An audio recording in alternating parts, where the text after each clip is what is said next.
जामुड़िया में भाजपा के नेता प्रतिपक्ष शुभेंदु अधिकारी की कुछ दिनों पहले हुई जनसभा के जवाब में तृणमूल की जवाबी जनसभा।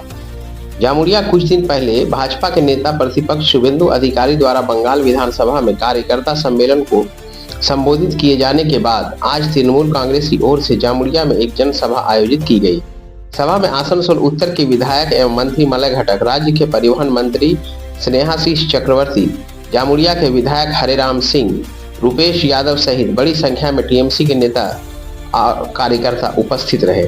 सभा को संबोधित करते हुए मलय घटक ने कहा कि भाजपा नेता प्रतिपक्ष चाहे हर विधानसभा या हर वार्ड में सभाएं कर ले, टीएमसी को हराना उसके लिए असंभव है, क्योंकि टीएमसी सिर्फ चुनाव के समय नहीं बल्कि पूरे साल जनता के साथ रहती है। उन्होंने कहा कि भाजपा के नेता केवल चुनाव के वक्त लोगों के बीच आते हैं। मलय घटक ने आसनसोल लोकसभा क्षेत्र का जिक्र करते हुए कहा कि भाजपा को यहां 2 सीटों पर जीत मिली थी, लेकिन आसनसोल दक्षिण की विधायक अग्निमित्रा पाल पिछले 4 वर्षों से अपने क्षेत्र में नजर नहीं आई और इस बार जनता उन्हें सबक सिखाने के लिए तैयार है।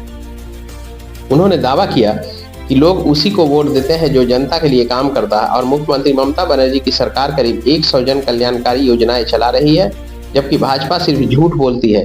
वहीं स्नेहाशीष चक्रवर्ती ने कहा कि हाल ही में शुभेंदु अधिकारी ने जामुड़िया में जो बातें कही थी उनका यहां की जनता पर कोई असर नहीं पड़ा है। उन्होंने कहा कि आज की जनसभा में उमड़ी भीड़ से साफ जाहिर होता है कि जनता का समर्थन टीएमसी के साथ है। उन्होंने केंद्र सरकार पर चुनाव आयोग का इस्तेमाल कर पश्चिम बंगाल में SIR लागू करने का आरोप लगाते हुए कहा कि विधानसभा चुनाव से ठीक पहले महज 1 महीने में इस प्रक्रिया को पूरा करने की जल्दबाजी केंद्र सरकार की नीयत पर सवाल खड़े करती है। 35 থেকে 40 খানা কয়লা খাদান এখানে চালু ছিল, হাজার হাজার মানুষ সেখানে কাজ করতেন। 2014 লোকসভার ভোটের আগে পোলো গ্রাউন্ডে নরেন্দ্র মোদী এসে মিথ্যা প্রতিশ্রুতি দিলেন, हर साल 2 करोड़ बेकार को नौकरी दूंगा। তিনি বলে গেছিলেন सबका बैंक अकाउंट में 15 लाख रुपया भेजूंगा, কিন্তু আমরা কি দেখলাম একের পর এক কয়লা খাদান তিনি বন্ধ করে দিলেন। বন্ধ করা তো দূরের কথা, একদিন যে প্রাইভেট মালিকদের অত্যাচার ছিল কয়লা খাদানে, সেই কয়লা খাদান জাতীয়করণ করা হয়েছিল। আজকে নরেন্দ্র মোদী একের পর এক কয়লা খাদান প্রাইভেট মালিকের হাতে তুলে দিচ্ছেন, আবার সেই অন্ধকারের দিন তিনি ডেকে নিয়ে আসছেন মানুষের সামনে। তাই যারা শ্রমজীবী মানুষ এখানে আছে, আগামী 2026-এর নির্বাচনে এর যোগ্য জবাব দিতে হবে। আজকে প্রাইভেট কয়লা খাদান যে মোদী সরকার করার চেষ্টা করছে, যেভাবে সরকারি সম্পত্তিকে বিক্রি করে দিচ্ছে, আজকে তার বিরুদ্ধে আমাদেরকে প্রতিবাদ করতে হবে। কোন নেতা আসছেন মিথ্যা প্রতিশ্রুতি দিচ্ছেন, মিথ্যা কথা বলছেন, সবসময় খেয়াল রাখবেন ভারতীয় জনতা পার্টি ভোটের সময় খালি এদের দেখা যায় এরা ভোট পাখি। 2021 সালে ভোটের আগে অনেক নেতা হেলিকপ্টারে করে এসেছিলেন, সমস্ত টিভি পর্দাকে কিনে নিয়েছিলেন, এমন একটা হাওয়া তুলেছিলেন যে इस बार 200 पार, কিন্তু 200 পার বিজেপি হয়নি। মমতা ব্যানার্জি 200 পার করে দিয়েছিলেন, 211টা বিধানসভাকে জিতে বর্তমানে 230 খানা এমএলএ নিয়ে তিনি কিন্তু বিধানসভায় মুখ্যমন্ত্রীর দায়িত্বে আছেন। আর এবারে যে নির্বাচন, ভারতীয় জনতা পার্টি তারা বুঝে গিয়েছে পশ্চিমবঙ্গে কাজের নিরিখে ভোট পাওয়া যাবে না, কারণ মমতা বন্দ্যোপাধ্যায় এত কাজ করেছে, বিজেপি সেখানে খাপ খুলতে পারবে না, কথা বলতে পারবে না। সুতরাং SIR করে দাও, মানুষের নাম ভোটার লিস্ট থেকে বাদ দিয়ে দাও, যাতে মানুষ ভোট দিতে না পারে। তিনি বুঝতে পারেননি যে আমাদের দলে এমন একজন নেতা আছেন যার নাম অভিষেক ব্যানার্জি, যিনি প্রত্যেকটা বুথে বুথে সৈনিক তৈরি করে দিয়েছেন। প্রত্যেকটা বুথে যাতে কোনো মানুষের ভোট নাম কাটা না যায়, রাত জেগে দিন জেগে কম্পিউটার হাতে নিয়ে তারা কিন্তু SIR এর কাজ করেছেন।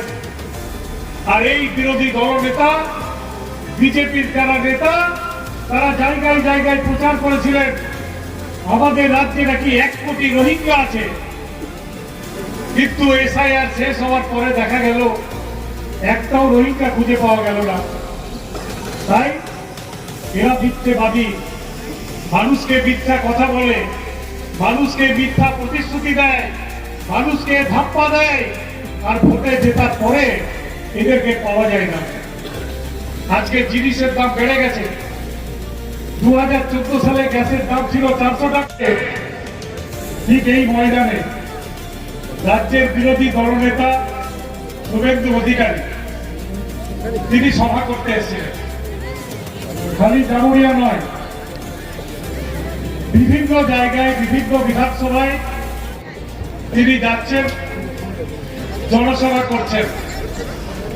আমি একটাই কথা তাকে বলতে চাই, বিধানসভা কেন, আপনি যদি ওয়ার্ডে ওয়ার্ডে সভা করেন বিজেপি এই অঞ্চল থেকে জিতবে না। পশ্চিম বর্ধমানে বিজেপি কোনো আসন পাবে না। গতবারে 2টো আসন পেয়েছিলেন আমরা, আসানসোল দক্ষিণ এবং কুলটি। এবারে কিন্তু সেই দুটো আপনারা পাবেন না। তার কারণ আসানসোল দক্ষিণে যিনি জিতেছিলেন অগ্নিমিত্রা পাল, জেতার পর 4.5 বছর তাকে দেখা যায়নি। ঠিক যখন ভোট এসছে, ভোট পাখির মতো আবার তিনি এলাকাতে ঘোরা শুরু করে দিয়েছেন। মানুষ কিন্তু সুবিধাবাদীদের ভোট দেয় না। যারা 5 বছর মানুষের সঙ্গে থাকে, যারা মানুষের কথা ভাবে, যারা মানুষের কাজ করে, মানুষ কিন্তু তাদেরকে ভোট দেয়। একদিকে মমতা বন্দ্যোপাধ্যায় 100খানা প্রকল্প চালাচ্ছেন, জন্ম থেকে মৃত্যু পর্যন্ত মানুষের যা প্রয়োজন অল্প হলেও তিনি কিন্তু পাশে দাঁড়ান। আমার মা বোনেরা আছেন, প্রতি মাসের প্রথম সপ্তাহে লক্ষ্মীর ভান্ডার কিন্তু পেয়ে যান। এখানে যত মানুষ আছেন তারা কিন্তু ঠিক সময়ে বিনা পয়সায় রেশন পেয়ে যান। কেউ অসুস্থ হলে 5 লক্ষ টাকার স্বাস্থ্য সাথীতে সরকারের সাহায্য বড় বড় হাসপাতালে গেলেও পেয়ে যান। কন্যাশ্রী রূপশ্রী থেকে একের পর এক প্রকল্প আমাদের নেত্রী মমতা বন্দ্যোপাধ্যায় চালাচ্ছেন রাজ্যের কোষাগারের টাকা দিয়ে। আর অন্যদিকে নরেন্দ্র মোদীর সরকার রয়েছে। আমি এই অঞ্চলে একটা কথা বলতে চাই, এই ভোটারের নাম বাদ দিয়ে ওরা পশ্চিমবঙ্গকে দখল করবে। এত অসময় এসআইআর চাপিয়ে দিল ভারতবর্ষের নির্বাচন কমিশন। মাত্র 2 মাসের 2.5 মাসের মধ্যে এসআইআর, তারপরে 3 মাস পরে ভোট। এটা অবাস্তব। এত অল্প সময় এসআইআর করা যায় না, কারণ 7,66,00,000 যে ভোটার, তাদের তথ্য প্রমাণ যাচাই করে ভোটার তালিকায় নাম তোলা এত অল্প সময় করা যায় না। তাই আমাদের নেত্রী মমতা বন্দ্যোপাধ্যায়, অভিষেক বন্দ্যোপাধ্যায় পথে নামলেন, প্রতিবাদ করলেন যে এসআইআর এর মাধ্যমে প্রকৃত ভোটারের নাম বাদ দেওয়ার চক্রান্ত করছে ভারতীয় জনতা পার্টি। মমতা বন্দ্যোপাধ্যায় বললেন যে এসআইআর আপনি 26-এর পরে করুন, আপনি সময় নিয়ে করুন, আমরা সহযোগিতা করব। কারণ এর আগে যখন 2002-তে এসআইআর হয়েছে, তার আগে পরে অনেক সময় ছিল, কিন্তু এবার নির্বাচন কমিশন সেই সময়টা দেয়নি। এর পেছনে একটা চক্রান্ত ছিল। কারণ এই শুভেন্দু অধিকারী তিনি বারবার বলছিলেন, সুকান্ত মজুমদাররা বারবার বলছিলেন, কি বলছিলেন, যে বাংলা থেকে ভোটার তালিকা থেকে 1 কোটির ওপর রোহিঙ্গা বাদ হয়ে যাবে। বলেছিলেন 1 কোটির ওপরে বাংলাদেশি মুসলিম অনুপ্রবেশকারীদের বাদ দিয়ে দেবো। বলেন পাড়ায় পাড়ায় রোহিঙ্গা ঢুকে পড়েছে।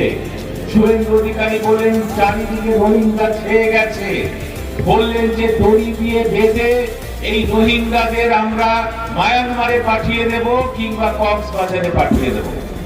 আজকে এসআইআর হলো, প্রায় অনেকটা সময় অতিক্রান্ত হয়ে আজকে সমস্ত এসআইআর এর একটা বড় পর্ব শেষ হয়েছে। কি দেখছি আমরা? একটা রোহিঙ্গা খুঁজে পেয়েছেন নির্বাচন কমিশন, একজন বাংলাদেশি অনুপ্রবেশকারীকে খুঁজে পেয়েছেন, কিন্তু সব থেকে ক্ষতিগ্রস্ত তাদের হচ্ছে, সব থেকে ক্ষতিগ্রস্ত হচ্ছে ওপার বাংলা থেকে ছিন্নমূল হয়ে আসা হিন্দু উদ্বাস্তু মানুষ। এই নদিয়া 24 পরগনার বর্ডার এলাকাগুলোতে যারা বসবাস করছে, যারা উদ্বাস্তু কলোনিতে থাকেন, সেই সমস্ত মানুষের নাম আজকে কিন্তু সন্দেহের তালিকায় রয়েছে এবং তাদের হিয়ারিংয়ে গিয়ে প্রমাণ করতে হবে। আর কাদের অসুবিধা হলো? অসুবিধা হলো ভারতবর্ষের অন্যান্য রাজ্য থেকে, বিহার থেকে, উত্তরপ্রদেশ থেকে, অন্যান্য রাজ্য থেকে যে সমস্ত মানুষেরা বহু কাল ধরে এই বাংলায় এসেছিলেন, এই আসানসোল, রানীগঞ্জ, শিল্পাঞ্চলে কাজ করেছিলেন, এখানকার কলিয়ারিগুলোতে তারা শ্রমিক হিসেবে কাজ করেছিলেন, যে মানুষগুলো যারা এই বাংলাকে ভালোবেসে থেকে গিয়েছিলেন, এই বাংলাকে বিভিন্ন নির্বাচনে ভোট দিয়ে পঞ্চায়েত তৈরি করেছেন, মিউনিসিপ্যালিটি তৈরি করেছেন, বিধানসভায় ভোট দিয়েছেন, লোকসভায় ভোট দিয়েছেন, সেই অনেক মানুষের কিন্তু আজকে এসআইআর এর ফলে আজকে সমস্যা তৈরি হয়েছে। শুভেন্দু অধিকারী গাল দিয়ে গেছে, উনার গালের জবাব তো আমরা দিবই, পরন্তু সবাইকে আজ থেকে চিন্তা ভাবনা করতে হবে। এই রকম বিজেপি মোড়া পার্টি কোথাও আমরা দেখি। আমার মা মমতা ব্যানার্জির করে উনি যে শব্দ বলেছেন, উনি হিন্দি বুঝেন নাই। উনি বলেছেন হরিরাম সিং এর যে আছেন মানকি, উনি জানেন না মানকি সব কাকে বলে। মমতা ব্যানার্জি আমার মা আছে, উনি বলেছেন কি আমি জমুরিয়াতে 25,000 ভোটে হরিরাম সিংকে হারাবে। আরে 2023 সালে 44 বছর যেখানে সিপিএম রাজ করেছিল, সেখানে মমতা ব্যানার্জি আশীর্বাদ নিয়ে জমুরিয়াতে আমি 7,000 ভোট জিত করেছি। তারপরে এমপি ইলেকশনে 12,000 ভোটে লিড করেছি। আপনি বলছেন 25,000 ভোটে বিজেপি নেতা এখান থেকে জিতবে? শুভেন্দু বাবু জানেন না, জমুরিয়া এখন সে জমুরিয়া নাই। এই জমুরিয়া মমতা ব্যানার্জি জমুরিয়া, এই জমুরিয়া মোলাই ঘাটের জমুরিয়া, এই জমুরিয়া আমার মান গুলাকে জমুরিয়া। উনি কালকে 16 তারিখে কথাটা বলেছেন, চোর বলেছেন আমাকে। উনাকে প্রমাণ করতে হবে যে আমি কোথায় চুরি করেছি। সারা চোর গুলাকে নিয়ে এখানে মিটিং করেছে, আজুবাজুতে ওই চোর গুলা বসেছিল, আর নেতা বলেছে কি আমি চোর। আরে আমরা ভোট চোর নাই, শুভেন্দু বাবু বুঝলেন, আমরা মানুষের দিলের চোর আছি, মানুষ দিলের কাছে আছি। আপনি অভিযোগ করেছেন, আমার উপরে অভিযোগ করেছেন। উনার কাছে গাড়ি আছে, বাড়ি আছে। শুভেন্দু বাবু ফ্যামিলি ব্যাকগ্রাউন্ড আপনি হরিরাম সিং এর জানেন নাই। আমি এই জমিনে পয়দা হয়েছি, আমার বাবা এখানে চাকরি করতো। ইলেকশন যখন আমি লড়ছিলাম 2021-এ, ইলেকশন কমিশনের কাছে আমাদের ডিক্লারেশন করা আছে যে আমার কাছে 3-4টি গাড়ি ছিল। আর কেউ গাড়ি, আপনি কি বলেছেন না 2টা সাইকেল নিয়ে ঘুরতো?